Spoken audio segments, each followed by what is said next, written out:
L'essentiel de l'actualité avec Lionel Durel. Bonjour à tous, voici l'essentiel de l'actualité à retenir en ce vendredi 23 novembre avec le site 24matin.fr. Marine Le Pen a suggéré que les Gilets jaunes puissent manifester sur les Champs-Élysées après avoir contesté jeudi la proposition du gouvernement de se réunir sur le Champ de Mars, un moyen selon elle de minimiser la manifestation. Sur Twitter, la présidente du Rassemblement national a demandé, je cite, « Qu'est-ce qui justifie que le peuple français ne puisse pas manifester sur les Champs-Élysées où beaucoup d'autres rassemblements, Coupe du Monde, Nouvel An ont eu lieu ?» a-t-elle questionné.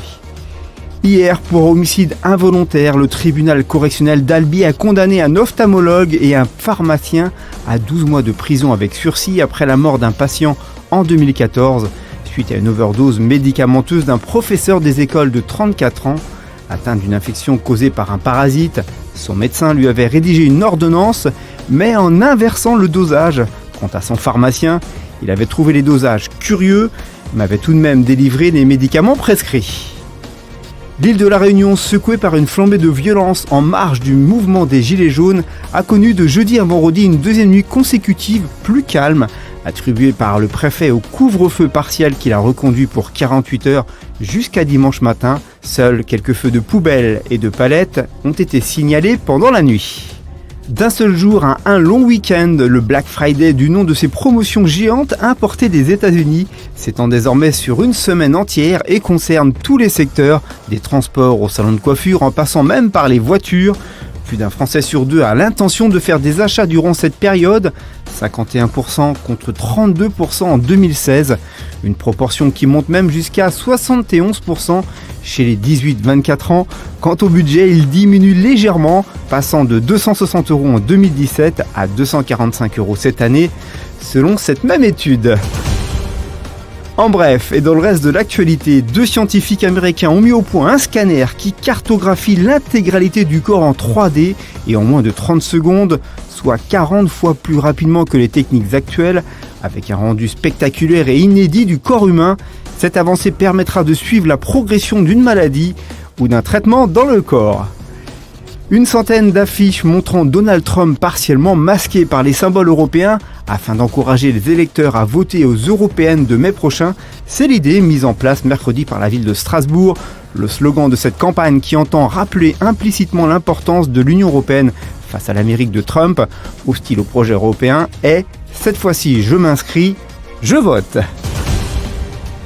En sport, le champion du monde français N'Golo Kanté a prolongé son contrat avec le club de Chelsea, avec lequel il est désormais engagé jusqu'en 2023, a annoncé vendredi le club londonien de Premier League, en doublant sa rémunération de 8,7 à 17,5 millions d'euros par an. N'Golo Kanté devient le joueur le mieux payé de l'histoire du club. Yannick Noah aura surpris jusqu'au bout de son capitanat.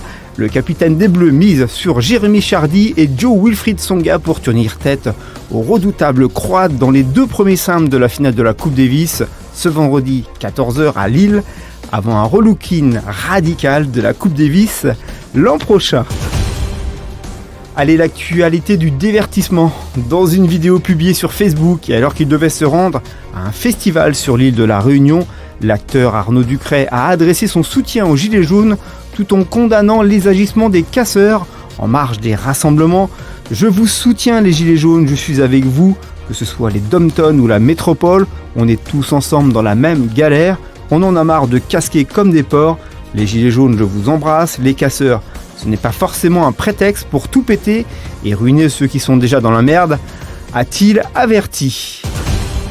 Allez, tout de suite, on se tourne vers notre météo du week-end qui s'annonce assez humide dans l'ensemble. Samedi, une perturbation donnera des pluies du nord au nord-ouest et au centre, mais plus d'éclaircies en allant vers les frontières de l'est. Les températures de 6 à 10 degrés pour la moitié nord et 6 à 14 pour le sud.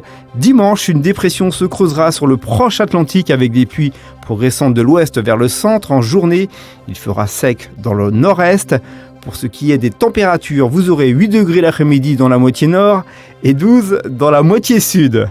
Merci à tous d'avoir suivi ce Flash Info. L'info, bien sûr, elle continue comme chaque jour sur 24matin.fr.